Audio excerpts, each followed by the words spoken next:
Hey Eva, I'm checking out souvenirs right now. What do you want? What have you been up to without contacting me at all? Huh? Were you contacting me? I didn't notice that. What's up? How can you say that so casually? We're in the middle of a funeral right now. Funeral? What do you mean? Whose? Your daughter. Huh? What do you mean? It was the day my niece Maria collapsed, the day my sister pushed her onto me, saying she was going on a trip. Despite knowing she had a fever, my sister left her child behind and went away. Even though I tried contacting her multiple times, there was no response at all, and by the time she finally did get in touch, it was too late. I felt a strong anger. I've been married for 4 years, but not being able to get pregnant has been a source of concern. Right after getting married, we made plans to start a family and tried many times, but we haven't had any luck so far. My sister had a shotgun marriage 2 years ago, but she got divorced within 6 months. Since then, she has been constantly pushing the responsibility of her child onto me. It's good practice for when you eventually have children, isn't it? So it's fine, right? My sister always says this to me before dumping her child on me. Each time, I feel conflicted. Even so, I've been taking care of my niece because it's not her fault, but being completely disregarded like this is just too much. And now, once again, I'm going on a trip with my friends for a week starting tomorrow, so I want you to take care of Maria again. Huh? Again? Didn't you leave her with me last week? I had work last week, so I couldn't help it, right? Why don't you ask our parents to take care of her at their place sometimes? I have plans too. What kind of plans does a homemaker like you have? It's fine, right? But a whole week is too long. I'll bring back souvenirs, and it's an overseas trip I've been planning for ages, so I can't cancel it. Then why don't you just take Maria with you? It'll be inconvenient with a child around, and I want to enjoy myself alone. You're being selfish, and Maria will feel lonely. I'll leave her to you anyway. Bye. I could only sigh at the one-sided conversation. I decided to talk to my husband about it when he came back from work. Oh, really? Yay. That's why I want you to help too. Sorry, but I'm going on a long business trip starting tomorrow. Really? How long is the trip? About 5 days. If negotiations drag on, it might be a week. So I'll have to take care of everything by myself during that time. It's work, you know. Okay. If it seems too difficult, why don't you talk to your mom? I never imagined I would have to take care of everything alone for a week. At this point, I already felt like giving up. My niece was very attached to my husband. Maybe because her father wasn't around, she saw my husband as a father figure. There was a time when I took care of her, and she cried a lot at night, and I didn't know what to do. At that time, my husband comforted her, but this time I'm alone. I felt very anxious at the thought of going through the same thing again. And on the day of my sister's trip, my husband left early in the morning for a business trip, so I was waiting for my sister alone. All right, bye then, my sister said as she hurriedly left. But at that moment, I noticed something was off with Eva. Hey. Eva, your face looks kind of red, doesn't it? Yeah, she seems to have a slight fever since this morning. What? You're leaving a sick child like this? Well, I've been looking forward to this trip for a while, you know.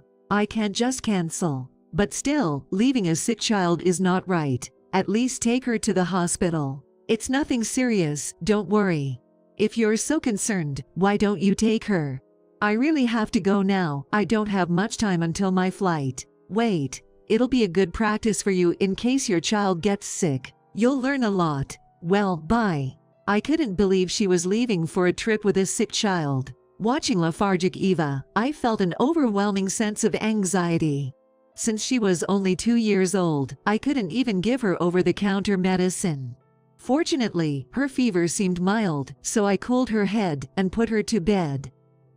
Not knowing what to do, I contacted my mother.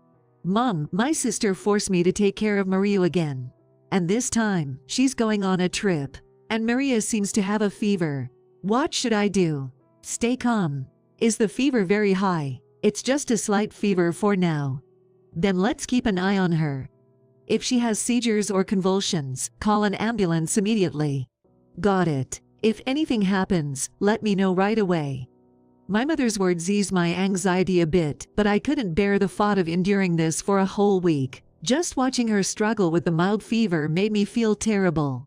And that night, Maria's condition suddenly worsened. As her temperature rose rapidly and she began to suffer, I panicked and called an ambulance. I tried calling my sister too, but for some reason, I couldn't reach her no matter how many times I tried. Why won't she pick up? Could it be because she's overseas? So I contacted my husband, but I couldn't reach him either. There was just an automated message saying the signal was out of range. Feeling overwhelmed with anxiety, I contacted my mother, and she came over immediately. "Mom, what should I do?" "It's okay. We have doctors with us. Don't worry." But despite the treatment, Maria's condition continued to deteriorate rapidly. I kept trying to call my sister every hour, but I couldn't get through at all. And then, 4 days later. No way. This can't be true. I'm so sorry. Maria passed away. A 2-year-old child couldn't even see her mother one last time. I didn't know what to do anymore, and just collapsed in tears. "It's not your fault. There was nothing you could do." "I know, but still, why isn't she answering the phone? What is she doing? If only I had asked for her accommodation.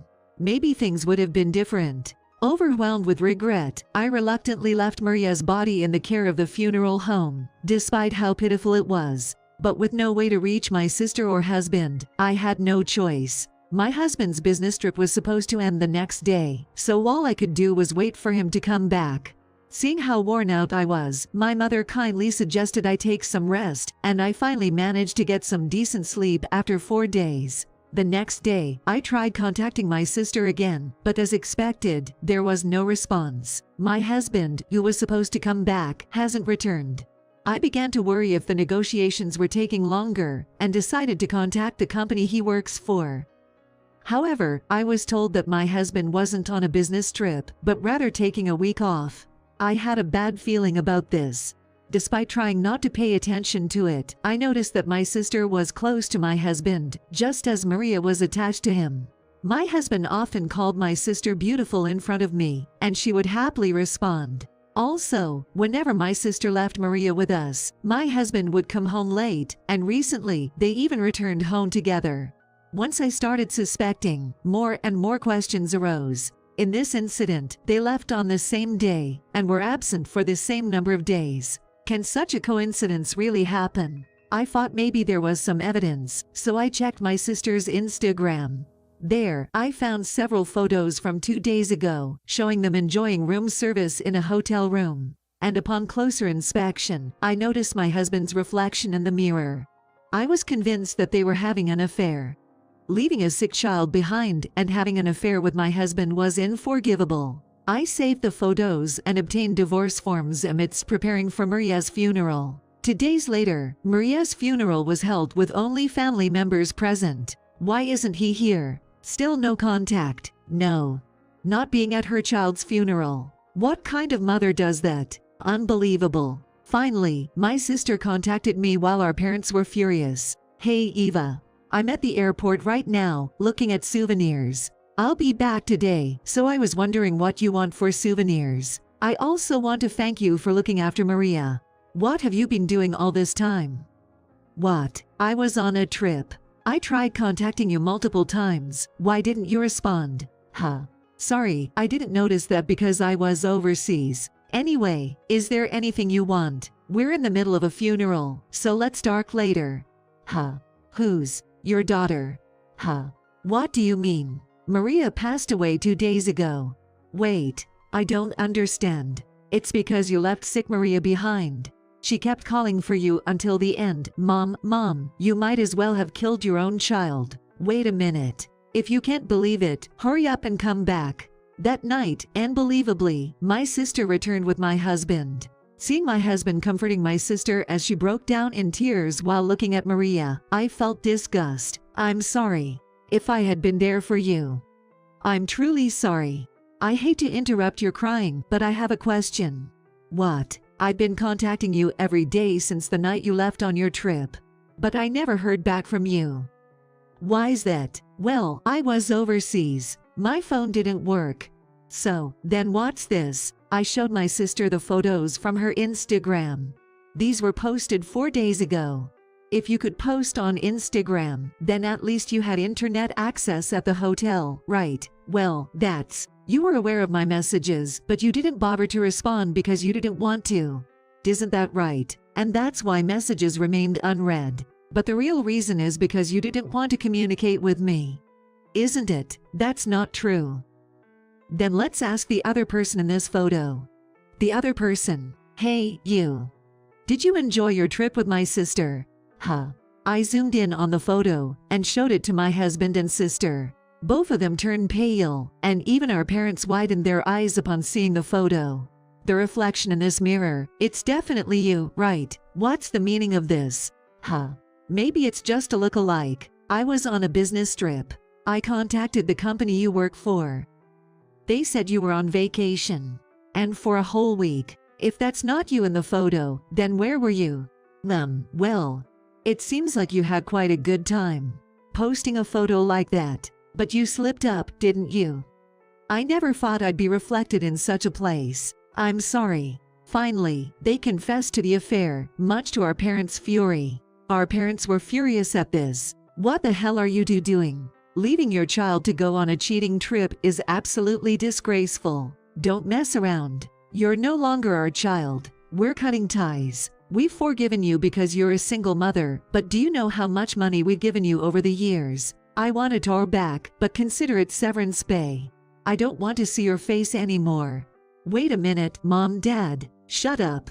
Don't ever come back to our house again. Eva, help me.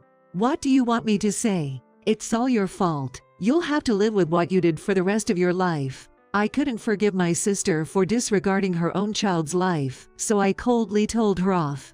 While my sister continued to cry and apologize to Maria, Maria never returned. And of course, I couldn't forgive my husband. You have been sticking by my sister's side through it all. This concerns you too. What do you mean? Please fill them in.